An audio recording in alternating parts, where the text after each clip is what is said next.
오늘 찬양이 너무 흥겨웠습니다. 우리 한번 이 기쁜 마음을 가지고 우리 메리 크리스마스 서로 한번 하겠습니다. 메리 크리스마스. 메리 크리스마스. 그래요. 우리 오늘 말씀은 요한일서 4장 9절에서 12절까지의 말씀입니다. 요한일서 4장 9절에서 12절까지의 말씀. 우리 같이 한번 합독해 보겠습니다. 시작 읽겠습니다. 하나님의 사랑이 우리에게 이렇게 나타난 바 되었으니 하나님이 자기의 독생자를 세상에 보내심은 그로 말미암아 우리를 살리려 하심이라. 사랑은 여기 있으니 우리가 하나님을 사랑한 것이 아니요 하나님이 우리를 사랑하사 우리 죄를 속하기 위하여 화목제물로 그 아들을 보내셨습니다. 사랑하는 자들아, 하나님이 이같이 우리를 사랑하셨은즉 우리도 서로 사랑하는 것이 마땅하도다. 어느 때나 하나님을 본 사람이 없으되 만일 우리가 서로 사랑하면 하나님이 우리 안에 거하시고 그의 사랑이 우리 안에 온전히 이루어지느니라. 아멘. 네, 이제 심우준 목사님 나오셔서 화목제물로 오신 예수님 전하실 때 큰 은혜 임하시기 바랍니다.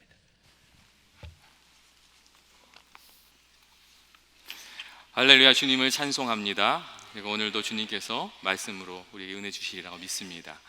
비전 예배 한번 인사 같이 나누겠습니다. 할렐루야. 오늘 잘 오셨습니다. 그리고 사랑합니다. 축복합니다. 예전에 한 기자가 오랜 시간 아프리카 오지에서 이 구호 활동을 펼쳐온 선교사님께 선교사님 그 선교지의 가장 절실한 문제가 무엇입니까? 제가 무엇을 도와드리면 되겠습니까? 이렇게 물었던 적이 있습니다. 그러자 그 선교사님께서 잠깐 생각에 이렇게 잠기시더니 이렇게 이야기하시더랍니다. 선교지의 문제가 참 많습니다.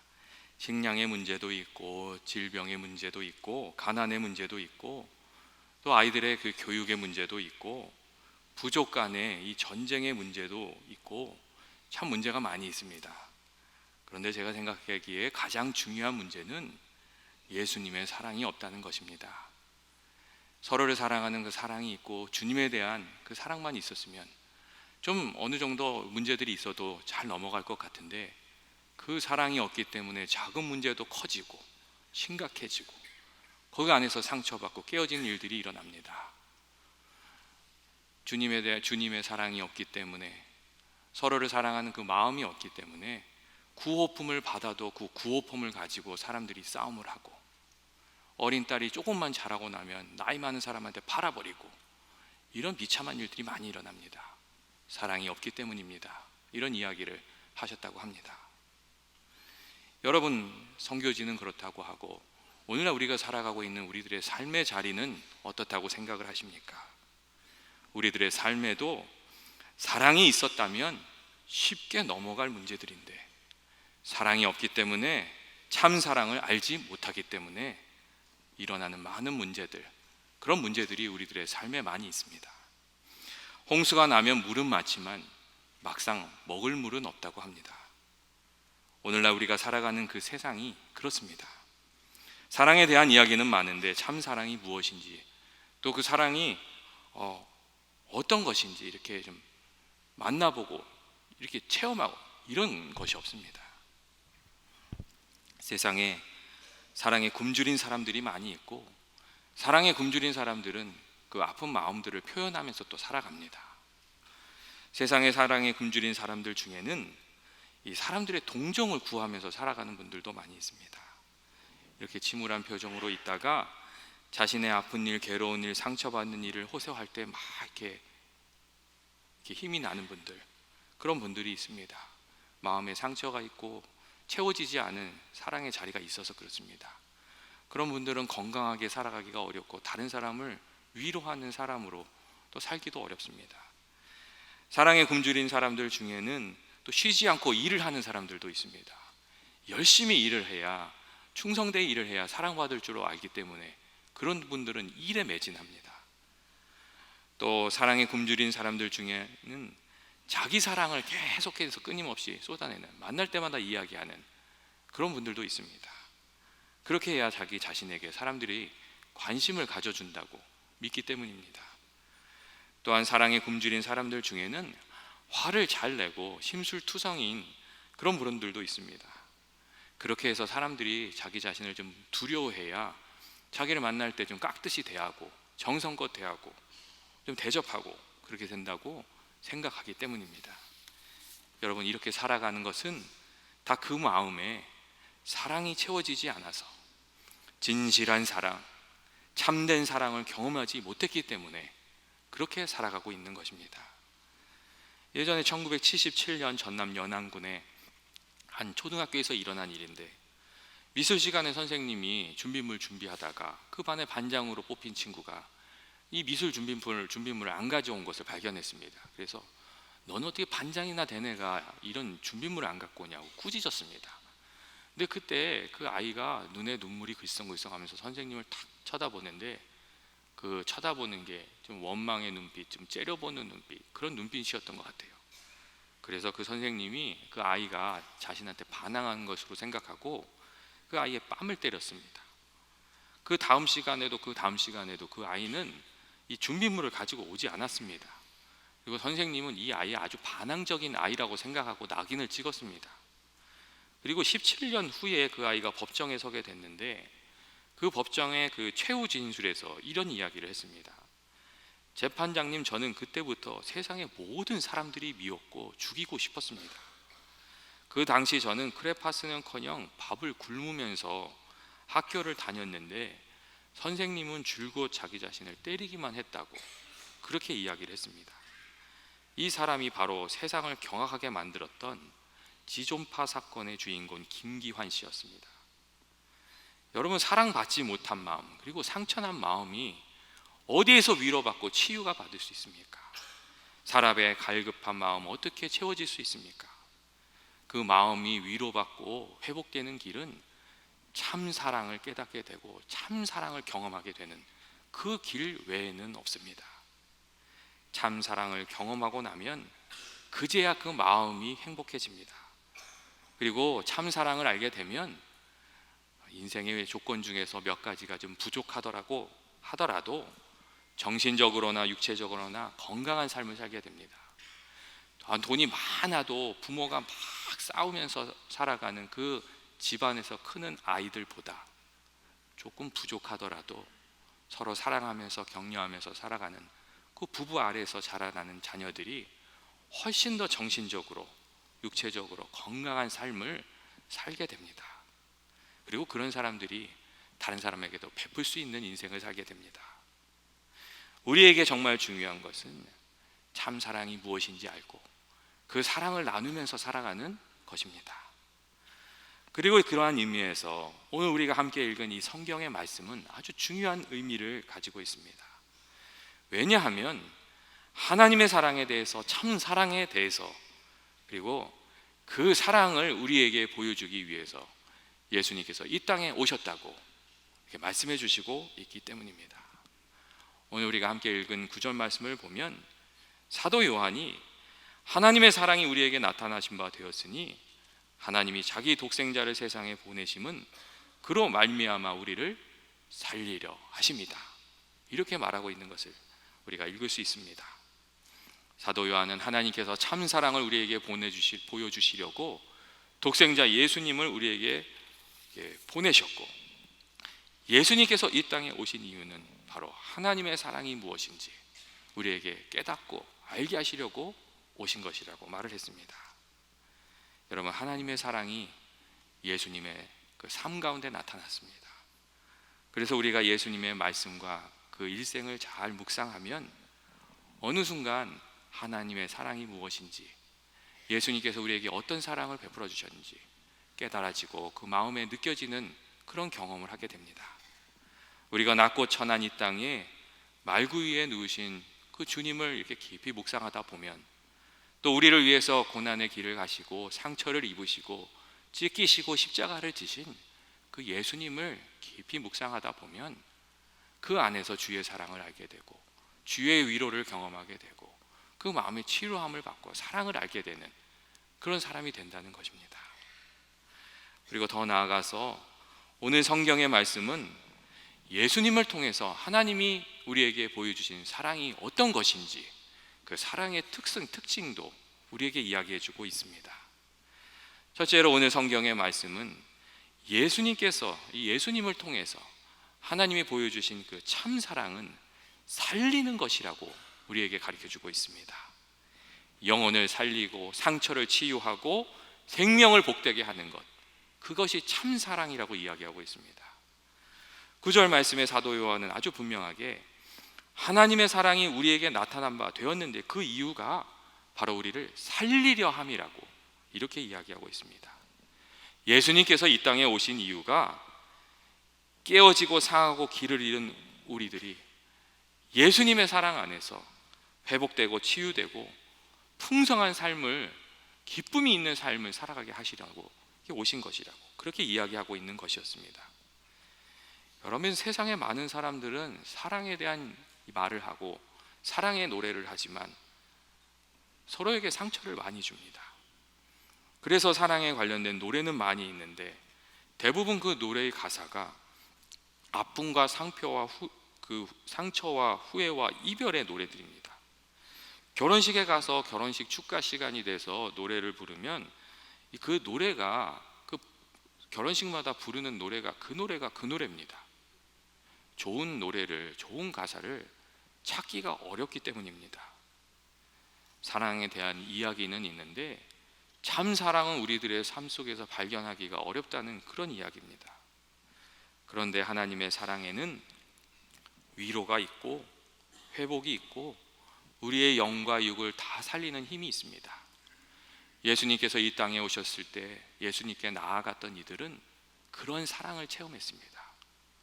그리고 오늘 우리 이 시대를 살아가는 우리들도 주님 앞에 나아가면, 그 말씀 앞에 나아가고 기도 가운데 하나님께 나아가면 성령 가운데서 하나님께서 그 말씀으로 우리에게 찾아오시면 그 예수님과 만나는 과정 가운데 위로를 경험하게 되고 또 치유를 경험하게 되고 하나님의 사랑을 우리도 깨닫게 됩니다. 예수님을 만나는 사람마다 그 사랑을 깨닫는 이마다 그 영혼이 살고 그 몸이 살고 그 안에 기쁨이 회복되는 겁니다. 여러분, 참 사랑이 무엇입니까? 참 사랑은 사람을 살리는 것입니다. 만일 사랑한다고 하면서도 다른 사람을 상처 입히고 죽인다면 그것은 거짓 사랑이거나 병든 사랑이라고밖에 할 수가 없습니다. 여러분, 우리가 참 사랑의 길을, 주님의 길을 이어서 걸어가고 있습니까? 우리의 말과 행실로 살리는 일을 하고 있는지, 아니면 다른 사람을 낙심하게 하는 일을 하고 있는지, 나로 인해서 누군가가 행복해지고 있는 것인지 우리 스스로를 좀 잘 살펴볼 필요가 있습니다. 둘째로 예수님을 통해 하나님께서 보여주신 참 사랑의 특징은 그 사랑이 하나님으로부터 시작되었고 하나님이 주도해서 우리에게 주어진 그 자기 주도성이라는 특징을 가지고 있다는 것입니다. 여러분, 자기 주도적인 사람이 어떤 사람입니까? 자기 주도적인 사람은 남들이 어떻게 하건 간에 거기에 이렇게 반응해서 행동하는 사람이 아니고 분명한 뜻을 가지고 이렇게 살아가는 사람입니다. 그런데 예수님을 통해서 나타난 사랑에 이런 자기주도적인 특징이 있습니다. 10절 말씀의 그 상반부에 사랑이 여기 있으니 우리가 하나님을 사랑한 것이 아니요 하나님이 우리를 사랑한 것이다. 하나님이 우리를 사랑하셔서 우리 죄를 속하기 위해서 화목제물로 그 아들을 보내셨다. 이런 말씀을 읽을 수가 있습니다. 우리가 하나님을 사랑한 것이 아니요 하나님이 우리를 사랑하셨다는 이 말은 우리가 어떤 받을 만한 조건이 준비돼서 하나님께서 사랑을 베푸신 것이 아니라 하나님의 전적인 은혜 가운데 그 사랑이 시작되었다는 이야기입니다. 그리고 로마서를 보면 같은 맥락에서 사도 바울이 조금 더 그 의미를 이렇게 분명하게 설명해 주고 있는데 이렇게 말하고 있습니다. 우리가 아직 연약할 때 기약대로 그리스도께서 경건하지 않은 자를 위하여 죽으셨도다. 우리가 아직 죄인 되었을 때에 그리스도께서 우리를 위하여 죽으심으로 하나님께서 우리에 대한 자기의 사랑을 확증하셨느니라. 이렇게 이야기하고 있습니다. 여러분, 이 말은 하나님께서 예수님을 통해서 보여주신 그 사랑, 우리가 어떤 것을 잘해서 우리의 어떤 지위나 지식이나 선행 때문에 시작된 것이 아니라 하나님으로부터 시작된 것이라는 것을 알 수가 있습니다. 그리고 그 사랑 안에는 부족한 이들이 사랑을 받아서 사랑의 사람으로 변화될 것을 믿고 그 믿음 안에서 베풀어 주시는 사랑이 담겨 있다는 것을, 그 창조적인 사랑이 담겨져 있다는 것을 우리가 알 수가 있습니다. 여러분, 예수님께서 베풀어 주신 사랑이 무엇입니까? 우리가 아직 죄인 되었을 때에 죄인 된 우리가 십자가를 통해서 의인 될 것을 믿고 베풀어 주신 사랑입니다. 예수님의 사랑은 자기를 저주하는 사람도 십자가를 통해서 이렇게 하나님의 자녀가 될 것을 믿고 베풀어 주신 사랑입니다. 예수님의 사랑은 사랑이 없는 곳에 사랑을 불러일으키는 사랑, 미움이 있는 곳에 먼저 화해의 손을 내어 미는 그런 사랑, 싸움이 있는 곳에 평화가 가져오게 하는, 사랑이 없는 곳에 사랑이 있게 만들어주는 그런 창조적인 사랑이었다는 것입니다. 우리가 하나님을 사랑한 것이 아니고 하나님이 그 사랑을 먼저 시작하셨다, 그렇게 이야기하고 있습니다. 여러분, 참 사랑을 알고 참 사랑으로 사는 사람이 어떤 사람입니까? 그 사람은 먼저 사랑을 시작할 줄 아는 사람입니다. 사랑을 받았기에 그 대가로 사랑하는 사람이 아니라 먼저 사랑을 베풀 줄 아는 사람, 이 사람이 참 사랑을 아는 사람이고, 사랑이 없는 곳에 사랑의 씨앗을 뿌릴 줄 아는 사람, 그리고 사랑의 물결을 일으켜낼 수 있는 사람, 그 사람이 참 사랑을 아는 사람입니다. 여러분, 혹시 한 주간 동안 살아가시면서 혹시 섭섭한 마음이 있으셨습니까? 제가 종종 드리는 이야기인데 섭섭마귀에 좀 넘어가지 않으셨으면 좋겠습니다. 왜냐하면 남편에게, 자녀에게, 이웃에게 이 섭섭하다는 마음이 찾아들기 시작하면 시험에 들고 우리 마음속에 있는 사랑을 잊어버리기 때문입니다. 교회에서 섬기는 일도 마찬가지입니다. 열심히 봉사하시다가 갑자기 살아나시면 거의 백발백중 섭섭마귀에 걸려서 넘어진 겁니다. 섭섭마귀에 잡히게 되면 그 열정도 식게 되고 사랑도 식게 되고 불평과 불만이 일어나게 되고 사랑의 길에서 멀어져 가게 됩니다. 그래서 섭섭한 마음이 드실 때는 그 섭섭한 일을 많이 생각하지 마시고 더 큰 사랑의 물결을 만들어내는 여러분 되시기를 주님의 이름으로 축원드립니다. 그래야 이길 수 있게 되고 그것이 예수님을 닮아가는 그런 길이기 때문입니다. 셋째로, 예수님을 통해서 우리에게 보여주신 그 참 사랑은 자기 희생을 통해서 열매를 맺고 완성이 되는 그런 것입니다. 10절 말씀의 하반절에 예수님께서는 화목제물이 되기 위해서 이 땅에 오셨다고 그렇게 말하고 있습니다. 여러분, 화목제물이란 단어가 참 아름답게 들리는데 사실 이 화목제물이 된다는 것은 예수님께서 우리를 위해서 상하고 찢기고 상처 입고 손해받고 고통을 당하고 자기 생명까지 내어주어야 한다는 그런 의미였습니다. 얼음장같이 차가운 우리 마음을 녹이시고 찌르는 창과같이 날카로운 우리 마음을 부드럽게 하시고 죄악의 사슬에 메어져 살아가는 우리들을 자유하기 위해, 이렇게 살리시기 위해서 예수님께서 자기 스스로를 희생시키시고 십자가를 지시고 희생 제물이 되어야 하셨다는 것입니다. 그리고 예수님의 이 희생이 있었기에 우리들이 속죄함을 받고 하나님의 그 성령의 은혜도 받게 되고 그 영의 역사로 인해서 이 사망에서 생명으로 옮겨지게 되고 하나님의 자녀로 살아가는 은혜를 누리게 된 것입니다. 여러분, 예수님께서는 참 사랑이 무엇인지 자기 자신을 온전히 내어주심으로 우리에게 보여주셨다는 것입니다. 여러분, 희생이 없는 사랑이 있습니까? 희생이 없는 사랑은 거짓말입니다. 사랑한다고 말하면서 이기적이고 사랑한다고 말하면서 다른 사람의 그 희생을 강요하고 사랑한다고 말하면서 커피 한 잔도 자기 주머니에 있는 돈을 꺼내서 사줄 줄 모르는 사람, 그런 사람은 아직 사랑을 모르는 사람입니다. 사랑한다고 말하면서 그 말과 행동으로 다른 사람을 깎아내리고 늘 상처를 주는 사람은 참 사랑의 사람이 아닙니다. 여러분, 하나님을 섬기는 것도 마찬가지입니다. 우리가 말씀을 읽고 기도를 드리는 중에 그 마음에 감동을 받았다고 해서 우리 신앙이 다 된 것이 아닙니다. 열심히 찬송을 드린다고 해서 그 신앙이 다 이루어진 것이 아닙니다. 우리들의 삶의 자리로 돌아가서 주님 말씀하신 대로 사랑을 전하고 참 사람이 되어야 그제야 제대로 된 것입니다. 성도라면 그 삶에 주님을 향한 헌신도 좀 있고, 주님 때문에 좀 겪는 아픔도 있고, 사랑을 위한 수고도 좀 있고, 어려운 사람들 보면 그 마음에 좀 아픔도 있고, 또 그 삶에 사랑의 좀 열매가 나타나야 그래야 제대로 된 것이라는 것입니다. 그렇지 않으면 그 신앙이 아직 성숙하지 않은 것입니다. 마지막으로 사도 요한은 우리들에게 사랑하는 자들아, 하나님이 우리를 이같이 사랑하셨은즉 우리도 서로 사랑하는 것이 마땅하도다, 이렇게 이야기하였습니다. 우리가 서로 사랑하는 것이 마땅하다고 하는 이 말은 사랑이 그리스도인 된 우리들의 의무라는 것입니다. 해도 되고 안 해도 되는 것이 아니라 그리스도인이라면 사랑의 사람이 되어야 한다, 이렇게 말씀해 주고 있는 겁니다.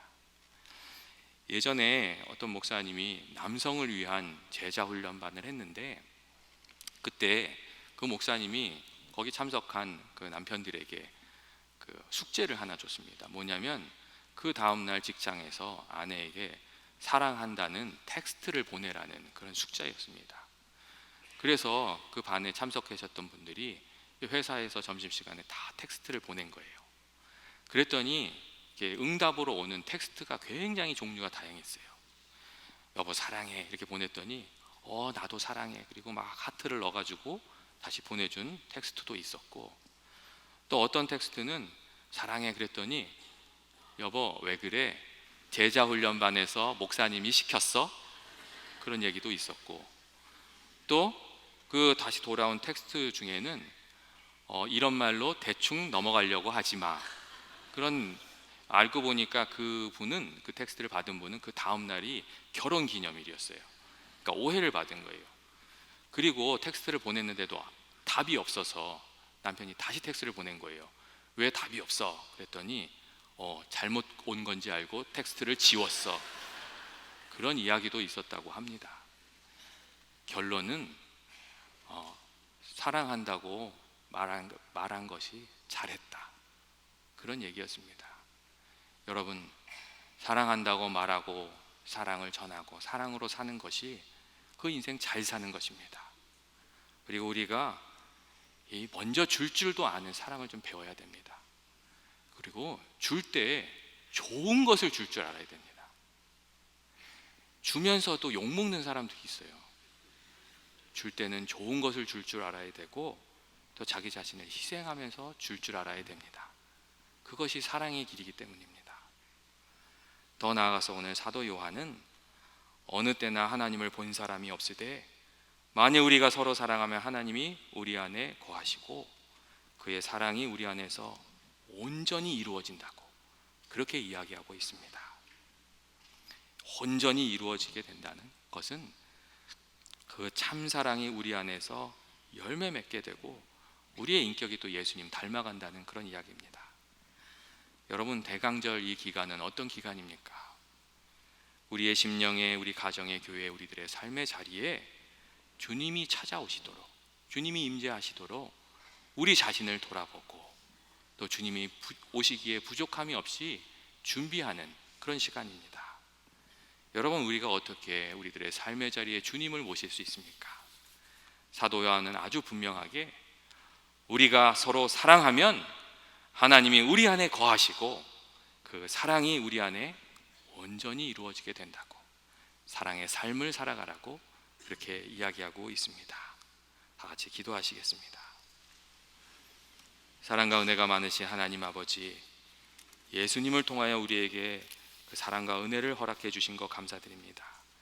주의 사랑으로 우리가 나음을 얻었고 하나님의 자녀가 되었고 하나님의 은혜를 누리며 살아가고 있습니다.